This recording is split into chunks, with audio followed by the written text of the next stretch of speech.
Hi there Star Wars collectors, and welcome to another Bossk Bounty video. And in this video, myself and little Bossk are going to be checking out this awesome 3D printed Armourer's Forge. As you can see, we've got it set up in a little bit of a scene here with the Armourer taking out some stormtroopers, and we are going to show you a bit more detail of the actual set itself.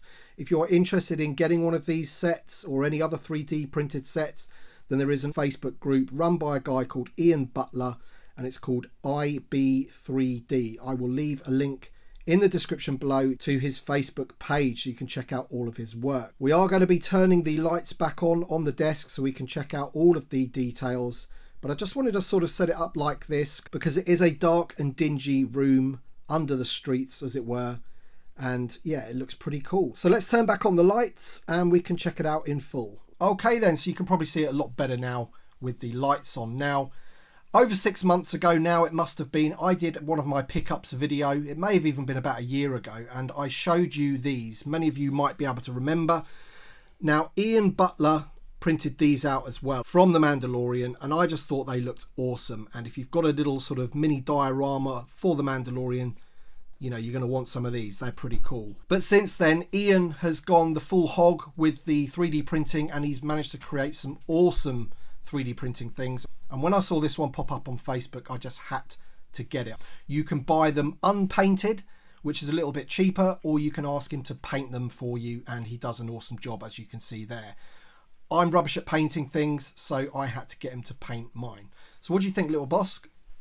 I think it looks really cool. What do you like about it the most? I like that it's got the Mandalorian symbols on the little flag thing.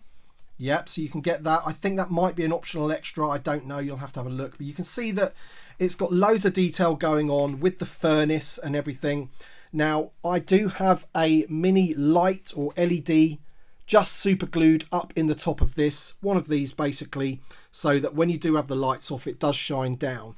Now, one thing I do want to try and get is actually some smaller versions of these, if that's actually possible. Because then you could actually put them in there with the lid on, and then you can see these holes here, so then the light would shine through, and these are actually like a translucent blue, so you'd really get that sort of furnace effect for the armor, which is pretty cool. You can see that he's also 3D printed some like helmets. You've got the Mandalorian and the armorer. I think that's even Bo-Katan there. He's got the jetpacks. He has the other bits of armor like the shoulder pieces and the gauntlets and everything like that. So it's really, really cool piece, and it's just awesome. I love these 3D printed things. I have zero talent when it comes to this sort of thing, creating dioramas, painting, anything creative like that. I'm just useless at it. So to be able to buy one of these from a customizer, that's just absolutely perfect. So, and as I say, you know, if I could just get some lights in there, that would be pretty cool.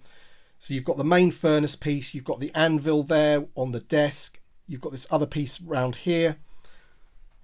You've got the grill on the floor. I just think it looks awesome. I also know that Ian has loads of other sort of files for 3D printing. I think he's done the Yoda's hut, which I think Nick from Only One Kenobi has reviewed. He has the thing in the Death Star with the tractor beam on it, where Ben Kenobi disables the tractor beam.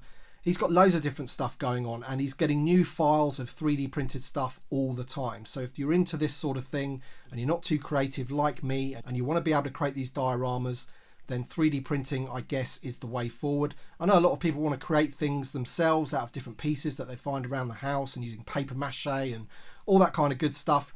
And I'm sure those are awesome as well. I know they are. But I think a lot of people now at home have got these 3D printers and they're able to create these awesome things which are going to complement your figures really, really well. So let me know your thoughts in the comment section below. Just a really, really quick video just to show you this. So have you got any other final thoughts about this little Bossk? What else do you think you could do with this? I think when Paz Vizsla comes out, you could make a scene with the armourer making Mando's shoulder pad.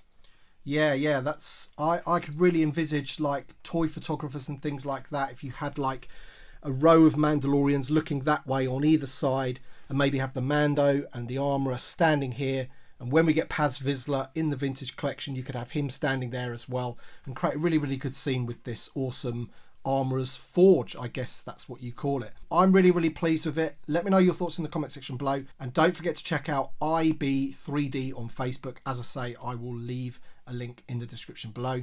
As I say, I think these are awesome, really, really good detail, painted really well, and I'm really, really happy with it. Alright then guys, thank you so much for watching. Thank you to my Patreon supporters and channel members. Your support is great as always. Thank you for watching, everybody. And we shall see you on the next one.